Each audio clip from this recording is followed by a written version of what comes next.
Play ball, Las Vegas. This is Covering the Bases with the A's. Sponsored by Big Bully Turf. What's up, baseball fans? This is Covering the Bases with the A's, the first ever Vegas show devoted strictly to athletics baseball. I'm your host, Mike Davis. Let's take a look at today's batting order.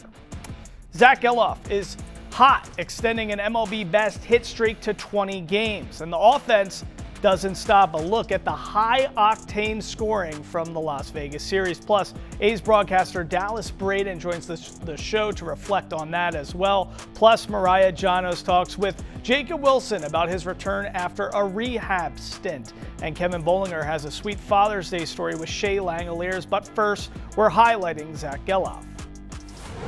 Being the wizard with the wand that he is. High and deep out towards left field. Zack Gelof got another. Home run for number 20. That's 10 on the season, and it's now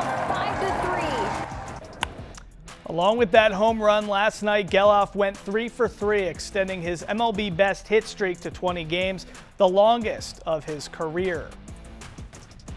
Now let's take a closer look at his numbers during this hot ride, batting .372 with an OPB of .410. He's got 4 home runs, 11 RBI, and 13 runs. It's promising stuff for the young man who had seemed to lose the starting second baseman job to Jeff McNeil. Here's Gelof and manager Mark Kotze on the streak. I think I've been seeing it kind of the same. I think I'm just putting myself in the best position to be successful at the plate. And I'm consistent every day, so I'm trying to just keep bringing it every day. This is the Zack Gelof that I think we saw in 24 that has an impact whenever he's on the field. Now, speaking of offense, the Las Vegas series served up dingers on a platter for fans in southern Nevada. In 6 total games, 102 runs were scored, 147 hits, 35 total home runs, and each game averaged 17 runs per game. And in the midst of the offensive explosion, an A's pitcher shined, showcasing true potential in the bullpen. Since getting called up from AAA on June 5th, Elvis Alvarado has 6 innings pitched with an ERA of just 1.42. In the Las Vegas series alone, he recorded 2 saves. And take a look at this, a 15.63 K through 9 to go along with 0 walks. The 6'6" right-hander showcasing his power with a fastball that topped 102 miles per hour. Mark Kotze spoke about his emergence following a 7-5 win over the Rockies. If Alvarado obviously can throw the ball consistently the way he's throwing it, solidify that back end, it slots a lot of guys. It gives us options with Harris, with Alvarado. You saw Leiter and Barlow tonight in roles that they've had success with in the past. You had Sterner in there in that mix that's been successful with, inherited runners. So it gives us some options. And that, again, to come in here, obviously it's an offensive ballpark to, go through game 1 the way we did, 15-14, and now to really just be grinding through games and getting some holds, getting some saves, like that says a lot about that group. When it comes to all-star voting, Shea Langoliers deservedly has a commanding lead for catchers. As of taping, he has over 750,000 votes. Alejandro Kirk is second with just under 300,000 votes. You can vote for your favorite athletics to play in the 2026 MLB All-Star Game. Beyond Shea, go vote for Nick Kurtz, who's currently in 4th place at first base. To make your voice heard, just go to MLB.com/all-star/ballot. Now, some IL news to get to. Just as the Athletics reinstate shortstop Jacob Wilson, they're placing DH Brent Rooker on the 10-day IL with a bone bruise in his left knee. It's the second IL stint for Rooker this season, who previously had a strained right oblique. Meanwhile, down on the Las Vegas Strip, construction is chugging along. It's starting to look like a ballpark where the Tropicana once stood. We went on a tour of the soon-to-be home of the A's, which is still on track to open in time for the 2028 season. A's president Mark Bedane says the players are excited for their future home. But while the team looks to the future, they also want to recognize the storied history of their new location. And the players were here on Tuesday, so we had a big chunk of them come in and tour their sites, take pictures, and I think they were pretty blown away by their new home. Obviously, we're on the site of the old Tropicana, so there'll be some tribute to that location, and then we're working on some branding ideas. Bedane says fans will notice how close the stands will be to home plate in this new stadium, and with a vertically how the decks are vertically stacked, all the fans will be much closer to the action than they were in Oakland. Now on deck, the man, the myth, the legend, Dallas Braden always brings it. You don't want to miss this conversation as Dallas Braden joins the show next. Also, Mariah Janos sits down with Jacob Wilson, the shortstop, reflecting on his rehab stint when we return. And hey, before we hit the break, some trivia. On this day in 1900, future Philadelphia Athletic Rube Waddell had maybe the best pitching performance of any losing pitcher ever. He was playing for Pittsburgh. He threw 13 shutout innings, struck out 12, but actually lost the game in the 14th, 1-0. He'd win a lot with the A's though, and he'd do a bunch of other things too. So, which one of these things did this eccentric Hall of Fame pitcher not do as a member of the Athletics?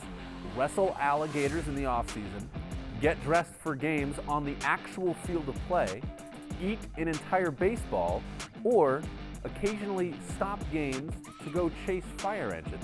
Get the answer after the break. You're watching Covering the Bases with the A's. All right, we're back with an answer to this question. Yes, he did 3 of these things. Which of these wacky things did Athletics legend Rube Waddell not do as a member of the team? He never ate a baseball, at least not publicly, but he was known to do all those other things.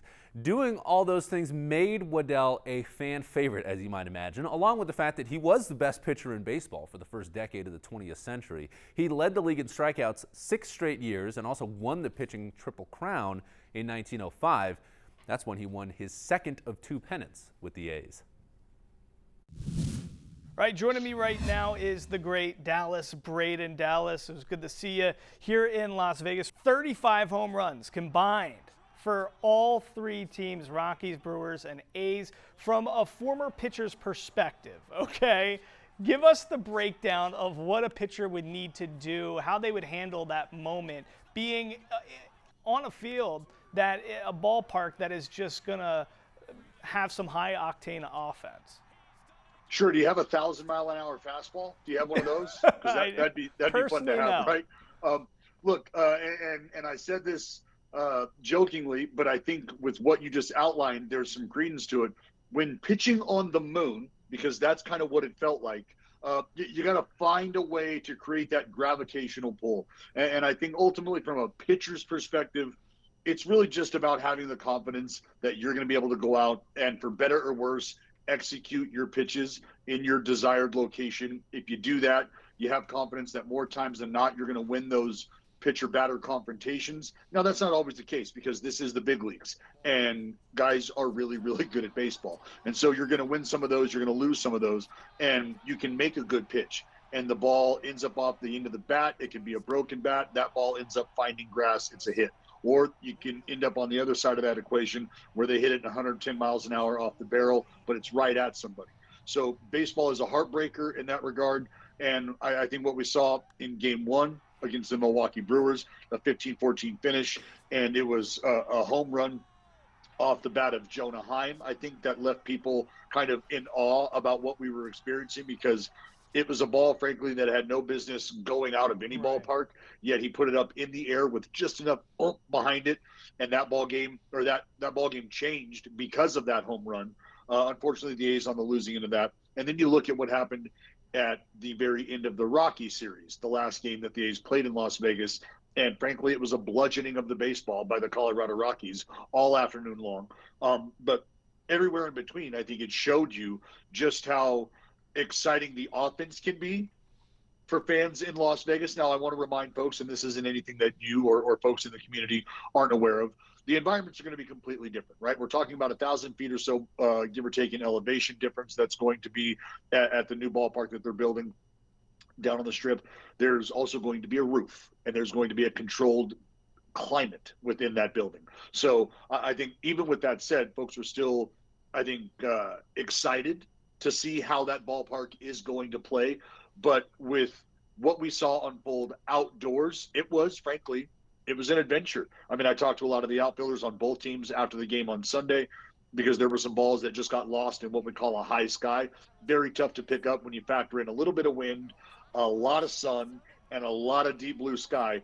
That baseball can just disappear and get lost on you. And in the land of entertainment and the land of magic in Las Vegas, there's plenty of magic acts. The baseball was doing its own disappearing act all afternoon, whether it was disappearing in the sky or disappearing over the wall, because there was a boatload of offense all week, which, again, I know excites baseball fans.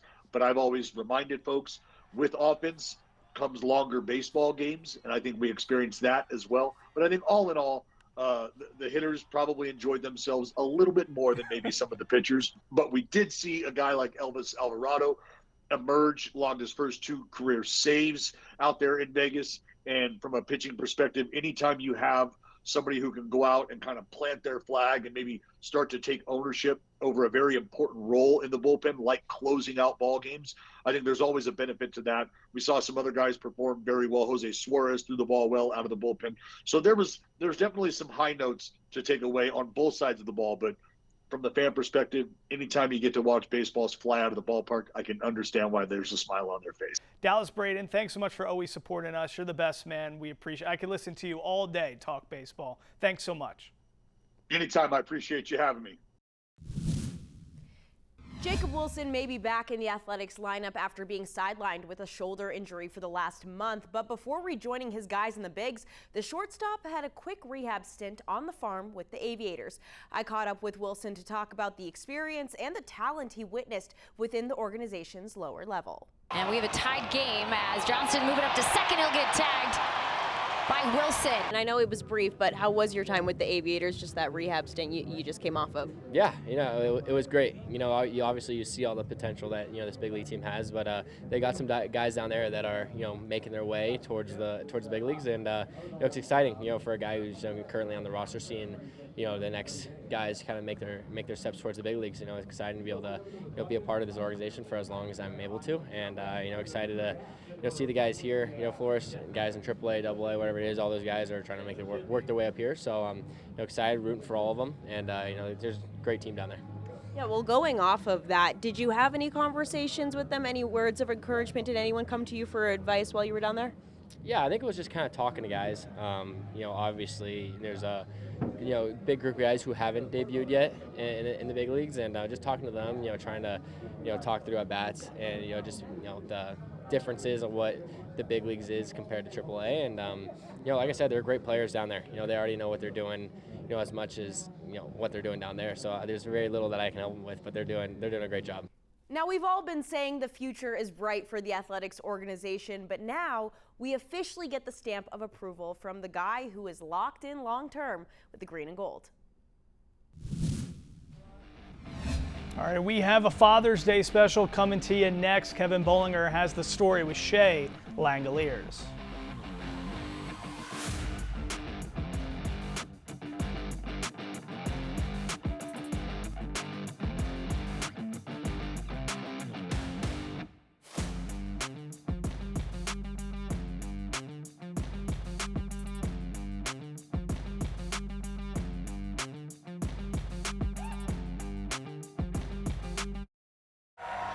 Play ball, Las Vegas.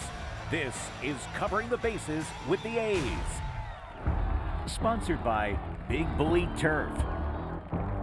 It's time for another edition of Green and Gold Throwback, and this week's theme is one of the catchphrases of that movie Moneyball. He gets on base. One of these guys was on that Moneyball team 25 years ago, and another played 25 years before that, but was basically the same type of hitter.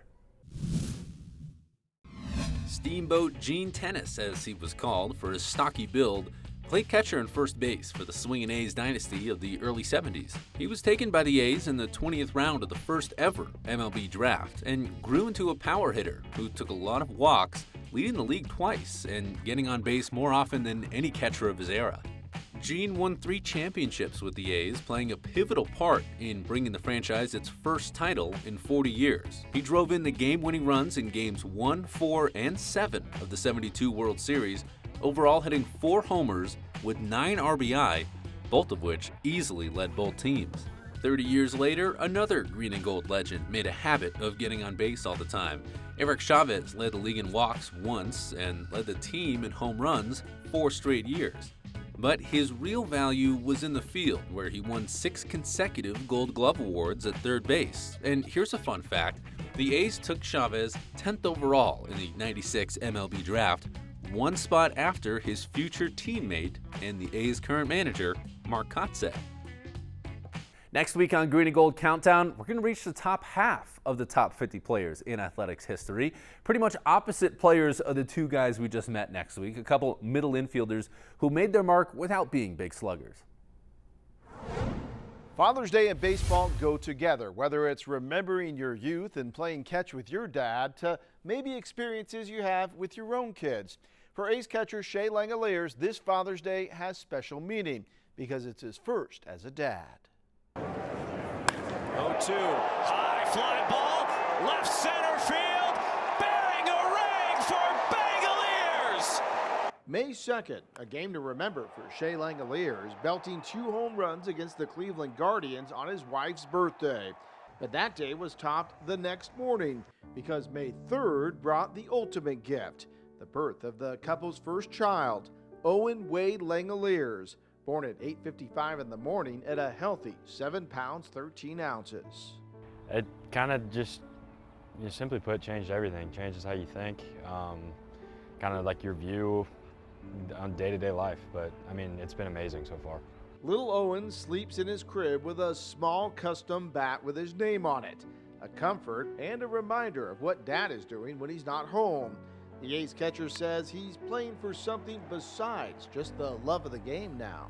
There's like another level of motivation and kind of like purpose of playing now, which is obviously really cool.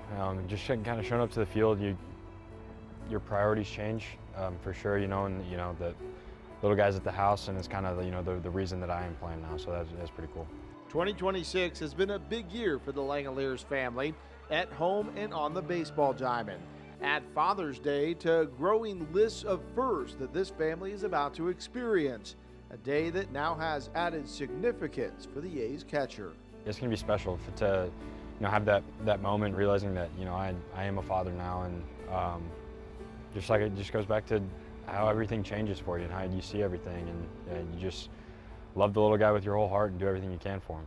The A's are home this Father's Day, so Langoliers will be able to spend the day with his family, and Owen will get to watch his dad play, fittingly, against the Angels. Great stuff there by Kevin. We love to see a great Father's Day story like that. Wishing all the best to Shea Langoliers and his family. Coming up, the A's are set for a big AL West battle. Guess what? The Angels are coming to Sutter Health Park. We got the details from the starters. Who's going to be on the mound? Maybe that guy, Jose Soriano, a lot of others, plus who's taking the mound for the A's. That's when Covering the Bases with the A's returns after this.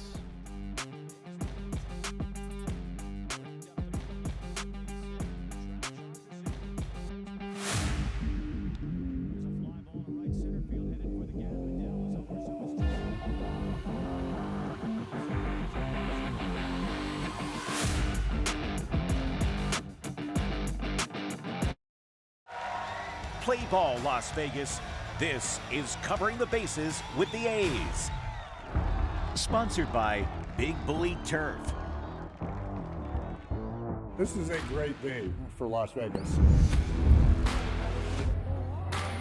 Las Vegas has proven itself to be a great sports town and a great host to professional franchises. It's an epic moment for our 124-year-old franchise. 2028, we have opening day out here on the Las Vegas Strip. 3, 2, 1.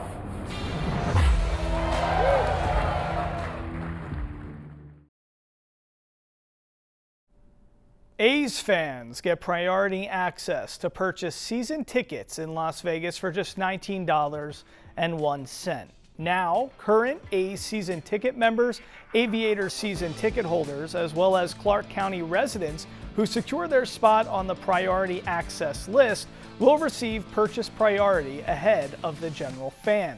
For more information, all you have to do is just visit athletics.com/Vegas. So after wrapping up things with the Pirates in Sacramento, the guys in green and gold will stay put for a 4-game series with the Angels, an AL West battle featuring the weakest team in the division. Now here's the starters for the series. To kick off the series for the A's, we have Gage Jump getting the call. Then Friday, we'll see Jeffrey Springs. JT Ginn gets the nod on Saturday, and on Father's Day, Jack Perkins will get the start. Now the A's will have to face off against Jose Soriano, one of the MLB's best. He's got 8 wins, a 2.79 ERA, and 92 Ks. And then on Sunday, they're going to see Reed Detmers, who's currently 4th in the league in strikeouts with 100. And the last time the A's took on the Angels was just last month. Another 4-game series then, as the Athletics took 3 out of 4 from the Angels. That's a wrap on this edition of Covering the Bases with the A's. For the entire team here, I'm Mike Davis. Thanks so much for joining us. We'll be back next week. Until then, be good and go A's.